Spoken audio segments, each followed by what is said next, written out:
Hi friends. अक्सर देखा गया है कि बच्चे ही नहीं बल्कि बड़े भी दूध, सब्जी और फल खाने से बचते हैं।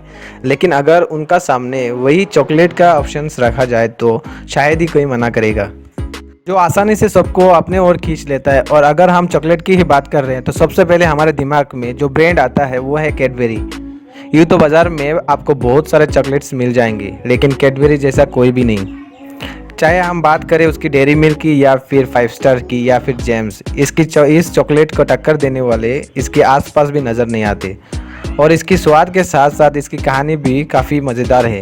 ये जानकर आपको बड़ा मज़ा आने वाला है। तो चलिए फ्रेंड्स, ज़्यादा समय ना लिए हम दुनिया पर राज करने वाले चॉकलेट कंपनी कैडबरी के बारे में शुरुआत से जानते हैं। फ्रेंड्स, कहानी की शुरुआत होता है जॉन कैडबरी नाम के एक बच्चा से, जिसका जन्म करीब 216 साल पहले ब्रिटेन के बर्मिंघम में हुआ था।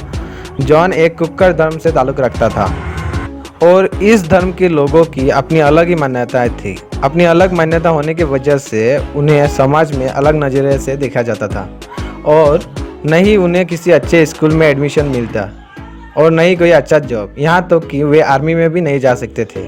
उनके पास बचा सिर्फ एक ही ऑप्शन था, अपना खुद का बिजनेस करना। इसीलिए अपने धर्म के स्कूल में पढ़ाई पूरी करने के बाद में जॉन कैडबरी अपने पॉकेट मनी के लिए एक कॉफ़ी शॉप में काम करने लगे और फिर आगे चलकर 1824 में उन्होंने अपना खुद का दुकान खोला, जहां कॉफ़ी, चाय और चॉकलेट ड्रिंक्स बेचा करते थे। कुछ सालों के एक्सपीरियंस के बाद उन्हें पता चला कि चाय और कॉफ़ी से ज़्यादा उनका चॉकलेट ड्रिंक को लोग पसंद कर रहे थे। और फिर 1831 से उन्होंने चाय और कॉफ़ी को छोड़कर सिर्फ चॉकलेट ड्रिंक पर फोकस करना शुरू कर दिया, जिसे डिमांड बहुत तेज़ी से बढ़ने लगी। और फिर उसी साल उन्होंने चॉकलेट ड्रिंक के 16 और वेराइटीज़ अपने मेनू में ऐड कर दी। देखते ही देखते अगले 15 साल में उन्होंने अपने आसपास की सभी इलाकों में स्पेशल कैडबरी चॉकलेट ड्रिंक के ही लिए प्रसिद्ध हो चुके थे। आगे चलकर 1847 में जॉन ने अपने भाई बेंजामिन को भी इस बिजनेस में शामिल कर लिया और फिर दोनों ने मिलकर ब्रिजस्टेड में बहुत बड़ा फैक्ट्री खोला।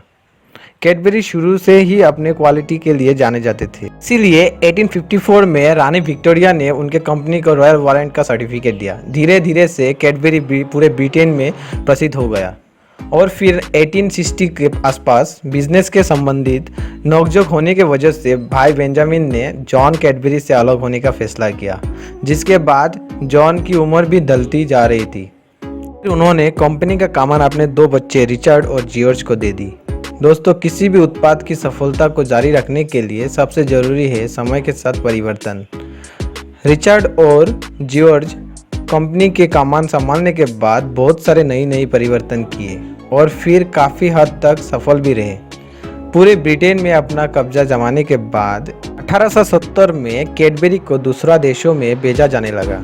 इसी बीच 11 मई 1889 को कैडबरी के फाउंडर जॉन कैडबरी ने इस दुनिया से अलविदा कह दिया और फिर अगले 10 साल में उनके बेटे रिचर्ड का भी मृत्यु हो गई, जिसके बाद बचे जॉर्ज कैडबरी, जिन्होंने अपने रिटायरमेंट से पहले एक ऐसा खोज किया जिसे कंपनी को एक नई ऊंचाई पर पहुंचा दिया।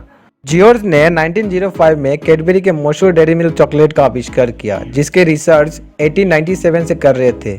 जॉन कैडबरी डार्क चॉकलेट के साथ साथ कुछ नया बनाने के प्रयोग में लगे हुए थे। उन्होंने चॉकलेट पाउडर में चीनी और दूध मिलाया और जब इसके मिक्सचर को चखा गया तो कमाल का स्वाद था, और जब इसे सुखाकर चखा गया तो स्वाद और भी ज़बरदस्त हो गया था। और कुछ इस तरह से कैडबरी डेयरी मिल्क चॉकलेट बने, जो आज भी कैडबरी ब्रांड के चहेते हैं। 1948 में आज़ादी से ठीक 1 साल बाद कैडबरी ने भारत में भी अपना दस्तक दी और यहाँ भी अच्छे टेस्ट और क्वालिटी की वजह से लोगों की आदत बन गई। मौजूदा समय में कैडबरी इंडिया में chocolate, confectionery, biscuits and candy बनाते हैं। और अगर पूरी दुनिया की बात करें तो 50 से भी ज़्यादा देशों में कैडबरी की चॉकलेट का बरबोला।